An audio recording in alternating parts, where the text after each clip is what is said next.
Je suis spécialisée, comme mon autre collègue, dans le handicap visuel. Donc on s'occupe des personnes qui sont malvoyantes ou aveugles. Donc ça, selon des critères d'acuité visuelle et de champ visuel.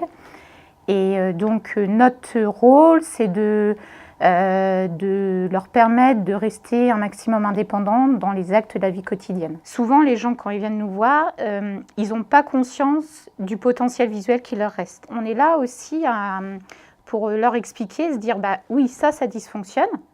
Voilà, si vous avez une atteinte centrale, les petits détails, vous n'allez pas les reconnaître, les visages, ça va être compliqué. Par contre, avec votre rétine périphérique, enfin votre vision périphérique, eh ben, vous allez pouvoir faire d'autres choses. En ergothérapie, on va proposer tout ce qui est aménagement de l'environnement.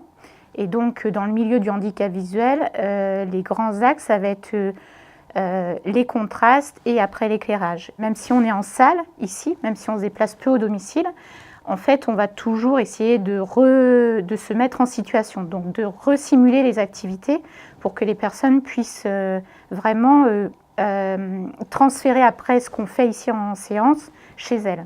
Sur l'activité, se verser à boire, les personnes souvent nous disent bah, « moi, je ne peux plus me verser à boire, je renverse ». Donc on va déjà voir au niveau du geste comment ils font. Et puis après, quand on ne voit pas bien, ce qui va être compliqué, ça va être de repérer le niveau dans le verre. Et donc, on va tester ce qu'on appelle la baresthésie. Et donc, on a tous, en fait, au niveau des mains, des capteurs de poids. Et donc, c'est évaluer déjà si les capteurs de poids sont efficaces.